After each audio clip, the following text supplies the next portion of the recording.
What's going on, guys? This is Damien from The Lookout, and I am here with the full BT20 global meta breakdown. Yeah, guys, first off, like, subscribe, share. This took forever to finish, but this is basically the mega compilation of the last 7 events from all across the globe, like from all regions, ever since BT20 launched.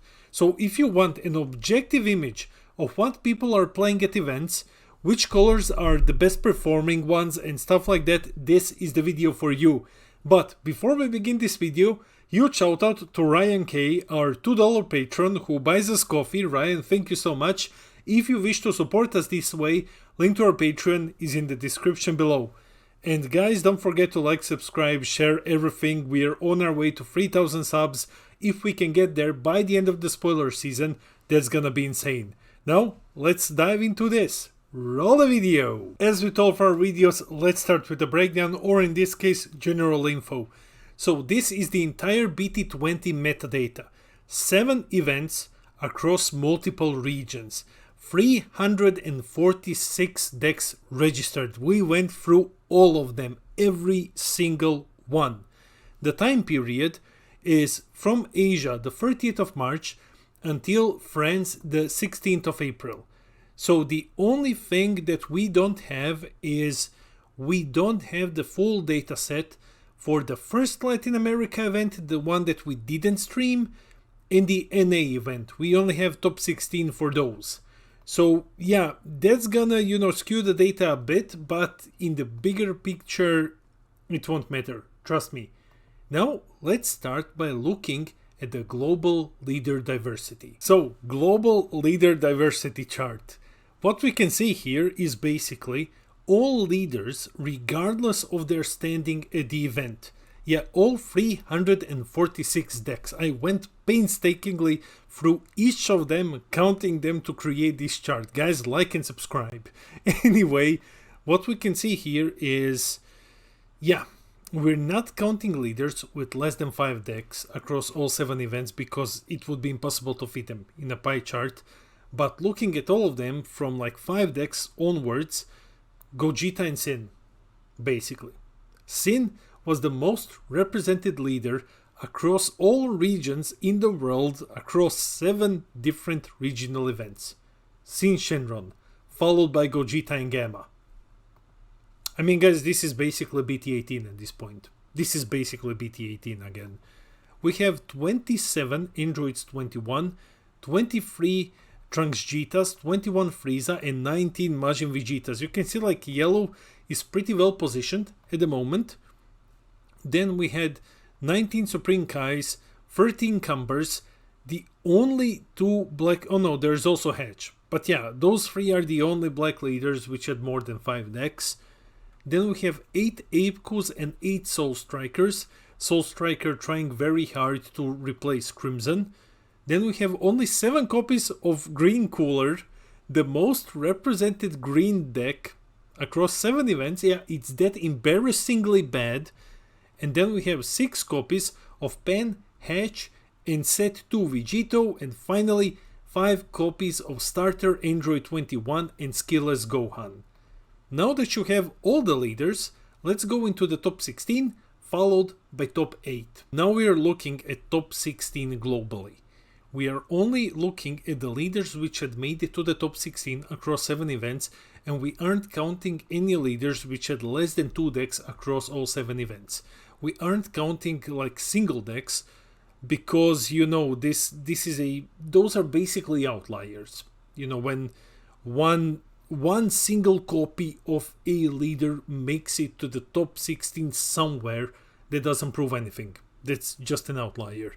So once again, Sin, the most dominant one, 16, Gogeta 14, Gamma 11, and then everything else is less. Android 21, 7, Golden Frieza 7, Trunks Jita and Supreme Kai at 5, Apeku at 4, Majin Vegeta and Soul Striker at 3, and then Starter, Android 21, Gotenks, Cumber, and Cooler Mill at 2 copies. So once again, yeah, basically the same picture. Let's take a deeper dive into the top 8. Finally, let's dive into the top 8 leaders before we jump into colors. So we're only looking at the leaders which made it to the top 8, and we aren't counting any of those which had less than 2 decks. Now Gogeta is actually dominating over Sin, but only by 1. And then we have Gamma, and yeah, basically what you can see, like Cooler Meal dropped off, Majin Vegeta dropped off, and then we just have Android 21, Golden Frieza, Trunks Jita, Supreme Kai of Time, Cumber, Gotenks Reboot, which won an event twice, piloted by the same player, which is who's a phenomenal player, and which is an amazing placing, but this doesn't prove anything. You know, it's the same person winning twice with his best deck. And then we have 2 copies of Starter 21. So yeah guys, this is a bit depressing, as you can tell. Let me show you something even more depressing. Let's jump into the colors. Now we're looking at the color diversity, full global, so across all 7 events, all standings, everything. So we're looking at all decks across all standings, across all 7 events. Doesn't matter the amount of copies of the leader or anything now, we're just taking a full picture.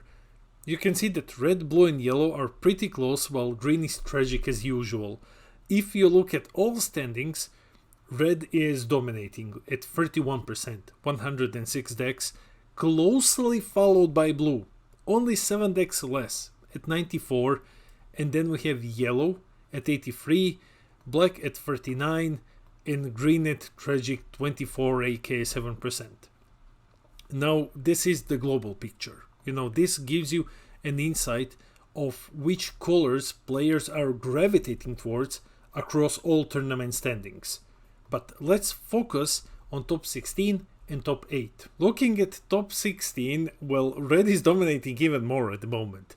So we're looking only at top 16, and yeah, and on a global scale, red takes 40% of all top 16s.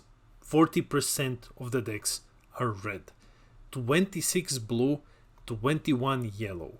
So blue and yellow are, you know, still somewhat close to red, but it's quickly dropping off. Black at 10 decks and 10%, and green at embarrassingly 3, at like an embarrassing 3%, like awful trash. It's funny that like green is the color of the trash can, you know, it kind of makes sense. But at what we're seeing here, red is dominating. Red is dominating, closely followed by blue, which is the color that naturally counters it. So yeah, let's look at the top 8. Finally, let's look at the top 8 colors. Yeah, 35% red across all regions, 19 decks, but very closely followed by blue at 17 decks and 31%. So once again, red and blue, the 2 colors that basically, you know, dominate the game, that have been dominating since last September. So we're still in BT18 meta. Great. Then we have 9 yellow decks. So yellow dropped off completely between top 16 and top 8. 7 black decks. So black is still holding on. You know, this tells us that out of the 10 top 16 black decks, only 3 didn't make it into the top 8. And all of the green decks actually made it into the top 8. 3 green decks at an embarrassingly low 5%. Now let's go over some of my thoughts and opinions. The newest competitive season started with the launch of BT20, and out of all of the leaders from the set, only these 3 made it to the top 16. There were some like yellow bulls, like 1 yellow bull somewhere, or like 1 starter U7 Gohan somewhere. Nothing in the top 16, only these 3. And out of these 3, Android 21 dominated NA, while Majin Vegeta dominated everything else. Like Cumber is barely holding on. So yeah, I would say that if we're looking at, you know, how good of a product BT20 was competitively, it was a complete flop. It was a complete flop, but we can't really judge these sets this way because they aren't all designed for competitive play. They aren't designed solely for competitive play. So I'm gonna give them a break. 3 leaders, yeah, that's good enough. You know what's not okay?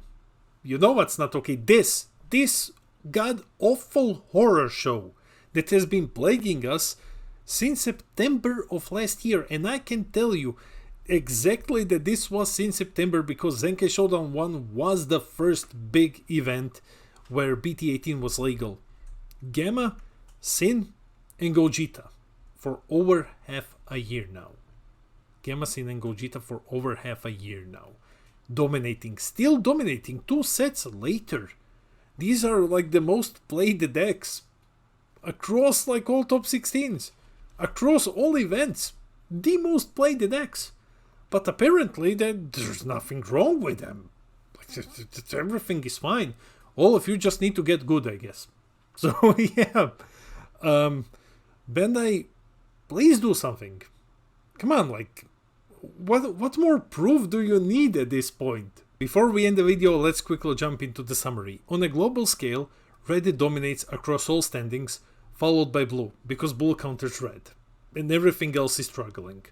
Gogeta, Sin, and Gamma dominate the BT20 meta. These 3 decks have been dominating BT18, BT19, BT20, and very likely BT21 as well.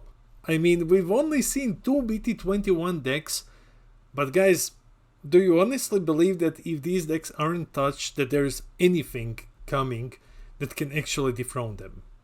No, like, unless they are touched, these 3 decks will just continue dominating and that's it. When it comes to these 3 decks dominating, this is factual. Like, this isn't me just being subjective and talking like nonsense on the internet. This is raw data from 346 decks across 7 events.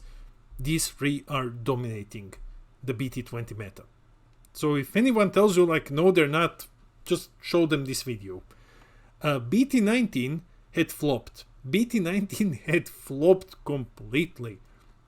So I didn't mention all of the decks, you know, those which had like 1 copy. There was Alexander's Android 13. There was also another Android 13. And there was 1 Gohan superhero. And that's it. Across 346 decks. Those were the only ones from BT19.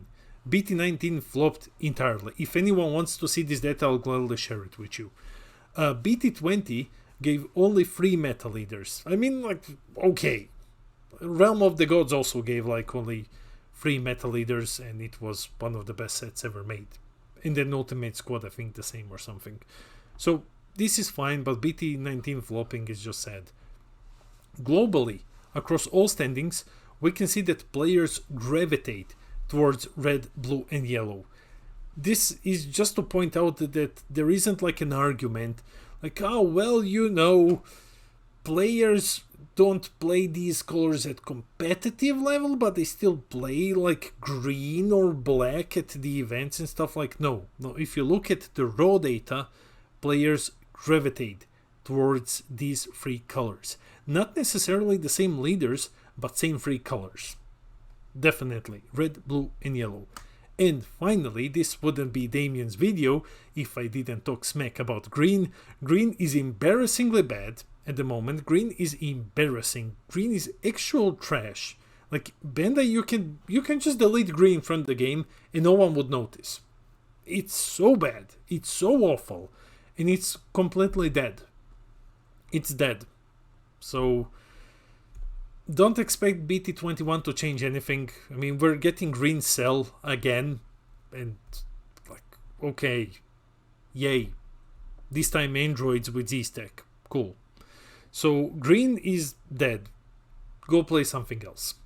Yeah, that's basically it. That's the summary. That's it for the video. Let me know in the comments below. What are your thoughts on the BT20 meta? So we're gonna do another global breakdown at the end of May.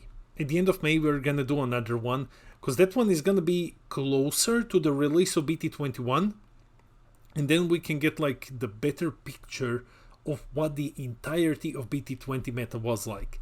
But for now, guys, let me know in the comments, what are your thoughts on the BT20 meta? My thoughts are that this is just BT18 in disguise. You know, this is like the Scooby-Doo meme, basically. It's just BT18. It's the same thing that I've been seeing for 6 months now. It's a great time to be a content creator. Anyway, guys, let me know your thoughts and feelings in the comments below. I read all of your comments. I try to respond to everything. I love our little community. And while you're here, please share the video on social media, hit those like and subscribe buttons, help us grow, and maybe we can reach 3,000 subs by the end of BT21 spoiler season. This is gonna be the last video, except like there is one more, but this is gonna be the last non-Zenka Showdown video before I leave for Poland. And yeah, I guess I'll see you next week. This has been Damien from The Lookout, and I'll see all of you in the next video.